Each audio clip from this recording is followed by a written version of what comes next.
Hello chers élèves, donc nous parlerons aujourd'hui de ce qu'on appelle l'équation produit nul. Alors comme son nom l'indique, c'est une équation, donc ça veut dire il y a une égalité, il y a une inconnue qu'on recherche. Et alors pourquoi produit nul? C'est parce que c'est un produit, il faut qu'on ait un produit qui soit égal à 0. Alors vous voyez là, je vous ai donné deux exemples, un bon et un mauvais. Là, la première équation, qu'est-ce que vous constatez? Bien, j'ai bien un produit, j'ai x-2 qui est multiplié par x plus 5, et il est nul puisque ça doit être égal à 0. Donc là, j'ai bien une équation produit nul. Ici, alors, j'ai bien une équation, il y a une inconnue, j'ai bien égal à 0, mais le problème, c'est que c'est pas un produit, puisque là, comme vous le constatez, c'est pas un fois qu'il y a, mais c'est un plus. Autrement dit, ceci n'est pas une équation produit nul. D'accord? Alors, comment résoudre une équation produit nul? Eh bien là, je vais vous donner un exemple, donc qui vous trouvez dans votre cours. 3x plus 2 facteur de 5 moins x égale à 0. Alors c'est une équation produit nul. Il y a une propriété qu'il faut connaître et qu'on... Je vais pas la réécrire là, mais il faudrait que vous la réécriviez. C'est dire qu'un produit est nul revient à dire que l'un de ses facteurs au moins est nul. Dire qu'un produit est nul revient à dire que l'un de ces facteurs au moins est nul.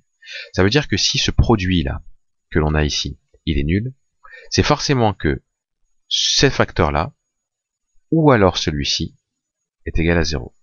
Puisque pour qu'on ait quelque chose fois quelque chose égale 0, il faut que l'un des deux soit égal à 0.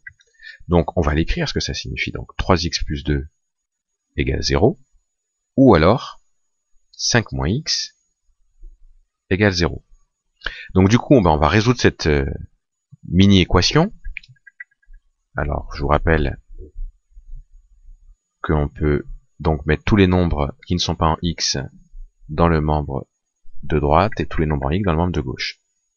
Donc là, on obtient 3x égale moins 2. Et donc, si on va un peu plus vite, on obtient que x est égal à moins 2 sur 3. Pour la première possibilité.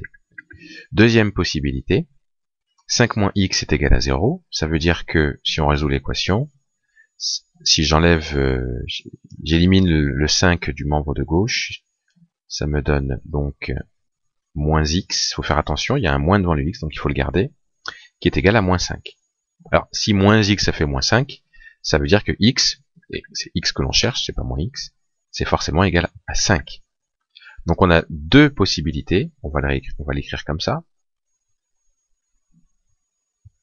Ou x est égal à moins 2 tiers, ou alors x est égal à 5. Alors comment on va l'écrire? On va écrire que les solutions, qu'on appelle grand S, c'est égal, et là on va mettre deux accolades, et on met les solutions à l'intérieur dans l'ordre croissant. Donc d'abord le moins 2 tiers, point virgule, et le 5. Donc là on peut dire que les solutions de cette équation, il y en a deux, c'est moins 2 tiers ou 5. Et vous verrez que si vous remplacez x par moins 2 tiers, eh bien le produit sera égal à 0. Et si vous remplacez x par 5, eh bien vous verrez aussi que le produit est égal à 0.